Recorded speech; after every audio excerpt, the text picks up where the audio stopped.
तो स्टूडेंट मैं आपको आपकी जानकारी के लिए बता दूं, बड़ा ही मजेदार कंसेप्ट होता है हमारे पास गैल्वेनोमीटर। जी देखिएगा गैल्वेनोमीटर क्या कहता है। स्टूडेंट गैल्वेनोमीटर देखिएगा, ये अपने पोटेंशियोमीटर के अंदर भी पढ़ा होगा कि जब जो की वायर के ऊपर मूव करती है तो ये डिफ्लेक्शन शो करता है, हमें बताता है कि इसके अंदर से करंट पास हो रहा है कि नहीं हो रहा है, तो ये वोल्टेज की कोई वैल्यू देता है। तो गैल्वेनोमीटर वो होता है हमारे पास, it is the device which shows deflection when current passes through it. हम लोग ये बोल सकते हैं जब इसमें से करंट पास करेगा या ये हमारे पास एक डिफ्लेक्शन शो करेगा, वो हमारे पास गैल्वेनोमीटर होता है। आपको याद रखना है स्टूडेंट, जब गैल्वेनोमीटर की बात होती है तो सबसे मेन बात आती है प्रिंसिपल। इसका प्रिंसिपल क्या होता है आपको याद रखना है। प्रिंसिपल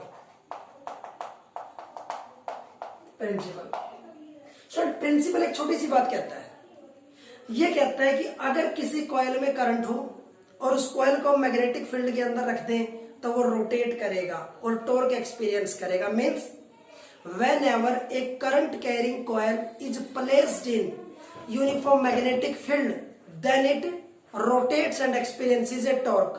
कैसे?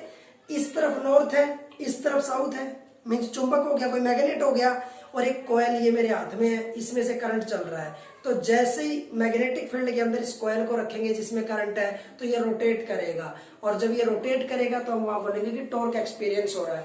तो आपको याद रखना है when a current carrying coil, when a current carrying coil is placed in uniform magnetic field then it rotates। तो ये क्या करेगा? ये रोटेट करेगा एंड एक्सपीरियंसेस ए टॉर्क, और ये टॉर्क फील करेगा। आपको याद रखना है जब एक ऐसी कॉइल जिसके अंदर से करंट अगर पास कर रहा हो और उसको हम मैग्नेटिक फील्ड में रखेंगे तो वो क्या करेगा? रोटेट करेगा और एक टॉर्क एक्सपीरियंस करेगा। आपको याद रखना है, ये स्टूडेंट रहेगा इसका प्रिंसिपल। आइए हम इसका डायग्राम के बारे में डिस्कस करता हूं आपके सामने। स्टूडेंट हमने क्या किया, ये हमने लगाया एक सॉफ्ट आयरन कोर, ये मैंने एक इसके ऊपर कोयलिंग लपेट दी, मैंने एक वायरिंग जो थी वो मैंने इसके ऊपर लपेट दी। उसके बाद स्टूडेंट हमने क्या किया, ये एक टर्मिनल इसका एक मिरर लगते हुए और हमने इसको जोड़ दिया, ये हो गया T1। इस T1 का नाम है मूवेबल टॉर्सनल हेड, याद रहेगा। फिर आगे स्टूडेंट हमारे पास फिर हमने क्या किया, यहां लगाया है T2 फिक्स टॉर्सनल हेड, वो हमें इससे कनेक्ट करना है। इसके रास्ते में स्टूडेंट हमें एक स्प्रिंग लगाना है और यहाँ हमें क्या करना है, तीसरा टॉर्सनल हेड फिट करना है। ये रहेगा नॉर्थ और ये रहेगा साउथ, आपको याद रखना है। ये हमारे पास एक बेसिक डायग्राम जो होता है आपको याद रखना है।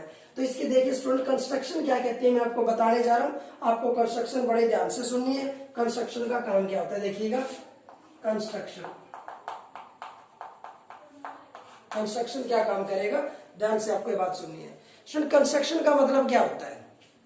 स्टूडेंट कंस्ट्रक्शन मीन्स बनावट, ये बना कैसे, तो ध्यान रखना है बना कैसे हमारे पास, ये वो चीज आपको याद रखनी है कंस्ट्रक्शन के अंदर से। स्टूडेंट सबसे पहले कंस्ट्रक्शन ये कहता है कि हमारे पास सबसे पहले आपको एक सॉफ्ट आयरन कोर लेना है और उसके चारों तरफ क्या करना है, आपको एक कॉपर वायर लपेट देनी है। तो आपको क्या याद रखना है, let a soft iron core, एक soft iron core is wounded with a copper wire. उसके चारों तरफ क्या लगा देनी है, एक कॉपर की वायर उसके चारों तरफ लपेट देनी है। इसके चारों तरफ में कॉपर की वायर लपेट दी। इसका एक सिरा वन टर्मिनल हमें किससे जोड़ना है, मूवेबल टॉर्सनल हेड, ये T1 का नाम है मूवेबल टॉर्सनल हेड। तो आपको याद रखना है one terminal of the wire is connected with a movable torsional head, T1 के साथ हमने इसको जोड़ दिया। ये जो एक टर्मिनल है हमने किससे जोड़ा, T1 के साथ जोड़ दिया। T1 क्या हमारे पास एक मूवेबल टॉर्सनल हेड है जो घूम सकता है, रोटेट कर सकता है, T1। और वो आगे किससे जोड़ दिया, T2 से। फिर लिखना है विच इन टर्न, वो आगे इज कनेक्ट विद, वो आगे किससे कनेक्ट हुआ है, with a fix torsional head. उसको फिर आगे किससे कनेक्ट कर दिया, हमने उसको फिक्स टॉर्जनल हेड से आगे कनेक्ट कर दिया, आपको याद रखना है, ये हमारे पास फिक्स टॉर्जनल हेड हो जाएगा, याद रखना है। इसका दूसरा टर्मिनल किससे जोड़ा हमने, T3 से कनेक्ट करना है, रास्ते में एक स्प्रिंग लगाना है, तो आपको याद रखना है अनदर टर्मिनल, जो उसका दूसरा टर्मिनल है, another terminal is connected with, उसको जोड़ा गया है कनेक्टेड विद किसके साथ, fixed torsional head, fixed torsional head T3 के साथ उसको जोड़ा गया है। और रास्ते में क्या प्रोवाइड किया गया, एक स्प्रिंग प्रोवाइड किया गया, provided with the spring, provided with the spring या इंडक्टर हम लोग बोल सकते हैं। रास्ते में हमने एक स्प्रिंग लगा दिया, आपको याद रखना है। अब स्टूडेंट आपको याद रखना है एक छोटी सी बात, उसके बाद क्या कहता है ये, अभी पूरी नहीं इसकी कंस्ट्रक्शन मैं आपको और बताने जा रहा हूं। यहां तक हम लोग कर चुके हैं कि हमने क्या किया, डायग्राम मैंने आपको बता दिया कि हम लोग इसको किससे कनेक्ट कर दिया है, T3, रास्ते में एक स्प्रिंग लगा दिया। अब इसी को आगे क्या लिखना है उसके बाद आपको, कि एक strong magnetic field is applied. अब आपको क्या लिखना है कंस्ट्रक्शन के अंदर, a strong magnetic field is applied. आपने एक स्ट्रॉन्ग मैग्नेटिक फील्ड क्या कर देना, वहां पे अप्लाई कर देना, मैग्नेटिक फील्ड लगा दिया। पूरे अपरेटस को एक लकड़ी के डिब्बे के अंदर, बॉक्स के अंदर बंद कर देना है। फिर आपको याद रखना है कि the whole apparatus, the whole apparatus is covered with a wooden box. इसको एक लकड़ी के डिब्बे से हम लोग बंद कर देते हैं। देखिएगा पूरे सिस्टम को लकड़ी के डिब्बे से क्या कर दिया, बंद कर दिया, कवर कर दिया। एक मिरर लगाया इसकी इंटरनल वर्किंग देखने के लिए। A mirror M is used, a mirror M is used to watch the internal working, to watch the internal working। हमें इसके अंदर कैसे क्या काम हो रहा है वो देखने के लिए हमने क्या लगा दिया, इसके अंदर हमने एक ये मिरर लगा दिया। तो स्टूडेंट याद रहेगा, तो कंस्ट्रक्शन थी, सबसे पहले एक सॉफ्ट आयरन कोर, उसके अराउंड एक कॉपर वायर लपेट दी, तार का एक टर्मिनल T1 से जोड़ा, तो आगे T2 से कनेक्ट हो गया। दूसरा टर्मिनल T3 से जोड़ा, रास्ते में इंडक्टर स्प्रिंग लगाया, स्ट्रॉन्ग मैग्नेटिक फील्ड लगाया, हमारे पास क्या क्या मिरर लगा दिया, पूरे अपरेटस को हमने लकड़ी के डिब्बे के अंदर बंद कर दिया। आपको याद रखना है, ये थी कंस्ट्रक्शन। अब आइएगा स्टूडेंट इसकी वर्किंग मैं आपको बताने जा रहा हूँ, ये काम कैसे करता है, ध्यान से सुनिएगा आप लोग। मैं डायग्राम भी साफ कर रहा हूँ स्टूडेंट, ठीक है स्टूडेंट। वर्किंग कैसे काम करेगी इसकी, आप ध्यान से सुनिएगा, वर्क कैसे करेगा ये स्टूडेंट। वर्किंग के अंदर ये कहता है हमारे पास, सिंपल सी बात कहता है वर्किंग। तो ये कहेगा जैसे ही आप इसके अंदर से करंट पास करोगे और इसको मैग्नेटिक फील्ड में रखेंगे, तो आपको याद रखना है व्हेन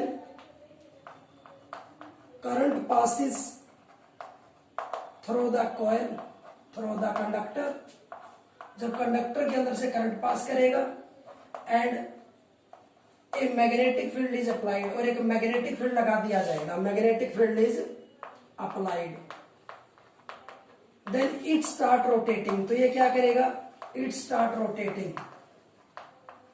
जब इसको मैग्नेटिक फील्ड लगा दिया जाएगा, इसके अंदर से करंट पास करेगा, तो रोटेट करना शुरू कर देगा एंड एक्सपीरियंसेस ए टॉर्क। और ये क्या करेगा, एक्सपीरियंसेस ए टॉर्क, और एक टॉर्क महसूस करेगा, आपको याद रखना है।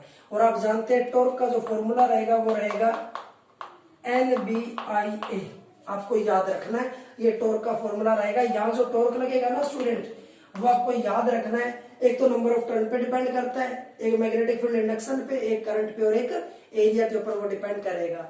एक स्टूडेंट आपको ये चीज याद रखनी है, मैं लिखता हूं torque is equal to torque, बराबर लिख सकते हैं। लेकिन अगर मैं, अब ये दोनों बराबर है, अगर मैं इसको एंगल से डिवाइड कर दूं, क्या अब दोनों बराबर होंगे, नहीं होंगे। लेकिन अगर मैं इसको दोबारा से एंगल से मल्टीपल कर दूं, अब डायमेंशनली बराबर होंगे। तो ये हो गया टॉर्क, इसको मैं नाम दूंगा C, जिसको बोलते हैं टॉर्क पर यूनिट एंगल, और ये एंगल हो गया थीटा। तो ये हो गया हमारे पास टॉर्क, देखिएगा। तो मैंने लिखा टॉर्क पर यूनिट एंगल, जो C है इसको हम लोग बोलते हैं torque per unit twist. C का नाम क्या होता है, C का नाम होता है टॉर्क पर यूनिट ट्विस्ट, हम लोग इसको नाम देंगे, आपको याद रखना है। अब एक और दो, दोनों टॉर्क को कंपेयर कर दो, कंपेयरिंग 1 और 2, तो हमारे पास क्या रहेगा, NBIA is equal to C theta. अगर मैं यहां से क्या करता हूं, अगर मैं I फाइंड आउट करता हूं, तो मेरे पास क्या रहेगा, C बाय NBA, और ये थीटा, ये कांस्टेंट टर्म रहेगी, तो इनको मैं मान लूंगा के C/NB, ये याद रखना है, कांस्टेंट रहेगा, गैल्वेनोमेट्रिक कांस्टेंट हम लोग बोलते हैं। ये बराबर हो जाएगा के थीटा, प्रोपोर्शनल अगर हम लगाना चाहे तो थीटा आपको याद रखना है। तो स्टूडेंट ये चीज आपको याद रखनी है, जितना ज्यादा करंट होगा उतने ज्यादा एंगल के ऊपर वो रोटेट करेगा, जितना कम करंट होगा उतने कम एंगल के ऊपर वो रोटेट करेगा। तो यह जो करंट के ऊपर एंगल हमारे पास डिपेंड करेगा, या कह सकते हैं एंगल के ऊपर करंट डिपेंड करेगा। और वैसे भी आप जानते हैं एक नॉर्थ टर्मिनल हो, एक साउथ टर्मिनल हो, और जब कोई कॉइल रोटेट करती है तो हमारे पास टॉर्क एक्सपीरियंस करती है, ये बात आपको याद रखनी है। तो स्टूडेंट ये अपना आज का बड़ा मजेदार सा टॉपिक था जिसका नाम था मूविंग कॉइल गैल्वेनोमीटर। अगले वीडियो में मैं इससे रिलेटेड एमीटर और वोल्टमीटर आपको पढ़ाऊंगा। Thank you.